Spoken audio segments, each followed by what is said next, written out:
Bien, vamos a continuar con Albert Camus. Este es el segundo trabajo en línea para el tema de la situación existencial que vivió y convivió Camus en una esfera política, cultural, sobre todo con él mismo. La elección existencial se refiere a sus primeros escritos que datan de 1935. En ese mismo año funda el Teatro del Trabajador. Al año siguiente escribe su primera obra de teatro titulada Revolución en Austria. Luego el periodismo se constituirá en uno de los principales motivos de su vida. Debido a su salud no puede ejercer el trabajo de profesor de filosofía, lo que le impidió impartir lecciones en la universidad. Sin embargo, pues no se frustra y sigue adelante hasta convertirse en uno de los intelectuales más comentados en Europa. De alguna manera, también por su labor artística se convierte en uno de los principales críticos de la época y también debido a su posición literaria y una cuestión libertaria de equidad en el trato humano y uniéndose a las luchas políticas de Argelia por una mayor justicia en la condición social de sus habitantes, atacó con vehemencia los campos de concentración y el racismo. Es una parte importante y muy controvertida en Camus. Camus ingresa en la resistencia motivado por la ejecución de Gabriel Perib por los alemanes. Es destacable el hecho de que desde muy joven sentía gran abominación por las ejecuciones y las críticas en toda su obra. Al parecer, el ensayo del hombre rebelde trae consigo el rompimiento con Sartre, del cual había sido amigo íntimo. Se han dado muchas explicaciones acerca de este acontecimiento, pero no está muy claro el asunto. Sin embargo, la mayoría de críticos concuerdan con que el rompimiento o desacuerdo entre estos dos grandes filósofos fue de carácter moral e ideológico. Camus no justificaba la violencia en la revolución y al final de su vida, estando aún joven, se nota una gran renovación de sus obras en la que la esperanza brillaba como una alternativa ante la convulsión en que se mueve el mundo, esperanza que se trunca al fallecer en un accidente automovilístico el 4 de enero de 1960, 3 años después de obtener el Premio Nobel de Literatura. Con su muerte se cerraron pues grandes capítulos, sobre todo en la literatura y filosofía francesa, pues perdía en Camus no solo un gran esteta, sino un pensador que con brillo propio cuestionó muchas de las formas de convivencia humana que estaban llevando a la destrucción del hombre. Esto trajo como consecuencia que este filósofo tomara decisiones claras y profundas, pues la vida no podía seguir siendo avasallada por ideologías nefastas y el crimen basado en principios totalitarios o justificados por las ansias de poder. ¿Qué tanto ustedes justifican estas ansias de poder, esta existencia terrenal que los suprime, los coacciona? ¿Qué tanto la justifican?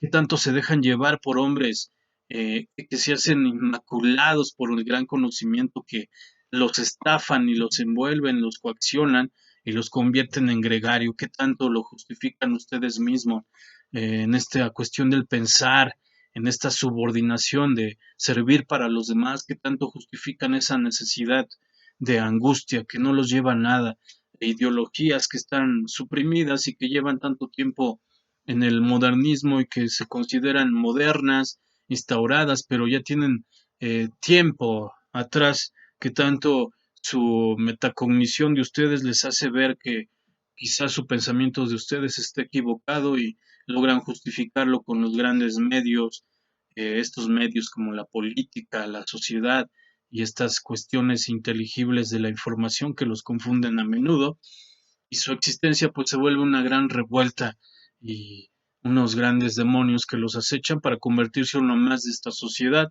¿Qué tanto justifican ustedes eso? En los tiempos modernos, pues era el reto de los nuevos tiempos, se trataba de curar al hombre. Esta cura era interesante, esta cura del mal que los acosan, como lo proclama Rieux en La Peste. Después de haber hecho un recorrido por la vida de Albert Camus, podemos decir que su vida no le fue fácil y que eso lo motivó para que en algún momento desarrollara situaciones absurdas en algunas de sus obras, lo que le valió que se le considerada existencialista, pero él siempre fue enfático en rechazar esta calificación, este adepto. Lo cierto es que existen rasgos que lo caracterizan dentro de la corriente existencialista, haciendo énfasis en su amistad con Sartre y Simone de Beauvoir, pues marcan en parte su temática en sus obras, grandes amigos íntimos, y pues de alguna manera eran una apertura a su propio pensamiento.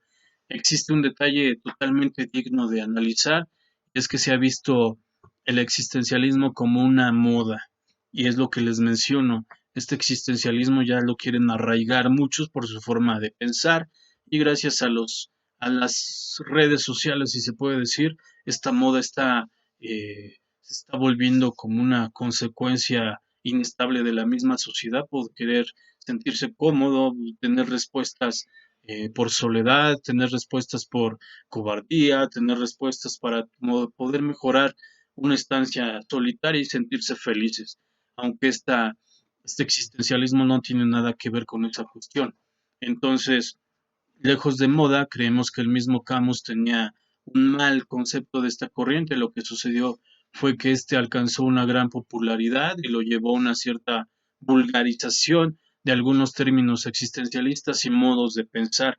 Y eso es a lo que me refiero. Estos modos de pensar se están acabando gracias a las diferentes personas que usan los medios para sobajar al pensamiento, para sobajar a la existencia y todo que sea risible, inentendible, que la existencia sea una especie de esfera donde cada quien puede meter la mano y sacar lo que guste.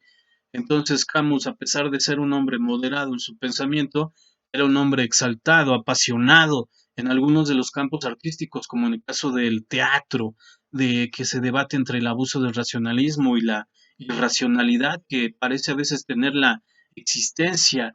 Un claro ejemplo decía: yo grito que no creo en nada y que todo es absurdo, pero puedo dudar de mi grito y tengo que creer por lo menos en mi protesta. Este es un claro ejemplo. He aquí una de sus más claras representaciones de su pensamiento, que lo retomaremos más adelante. El individuo tiene que darse su lugar, no se puede negar todo, pues el nihilismo es también un modo de suicidio, perdón. Pareciera que la misma situación que Camus vivió en Argelia lo marcó un poco en el futuro, lo que hace que algunas manifestaciones parezcan totalmente desesperadas. Pero hay en estas intenciones algo básico que consiste en mantener la lucidez cuando la desesperación y la angustia parecen derramarse y contagiarlo a todo, ¿no? Entonces, pues la existencia es una gran esperanza a cualquier hombre valiente que tenga corazón, que sirva para aguantar 20 horas por día esta situación de morir, de crecer, de permanecer, eh, sirve para recomenzar cada día una jornada, que también es lo que decía Camus. Está claro que Camus es un gran representante del existencialismo y que nos va a dejar ese legado de pensar ónticamente en la existencia y no tomar la existencia como un derivado de vivir, ya que hay una gran diferencia entre existir y vivir, y no como esos charlatanes que hablan, que dicen, dan razón y quieren tener razón de tal, por cual, etcétera. Hay que saber distinguir esos charlatanes para que su existencia sea fáctica, tenga un orden histórico, una cuestión historicista y que sobre todo abra un gran detalle en ustedes, que sea el hecho relevante de ser verdaderos en este mundo. No estoy hablando de ser originales, estoy hablando de ser un sujeto existencial verdadero, que eso por lo mucho casi no lo tiene nadie, por la cuestión del concepto de humano. Nadie lo va a tener y nadie lo va a poder obtener mientras siga este percance del reto de volver a ser persona. Les agradezco mucho, gracias por su atención. La actividad que corresponde, gracias.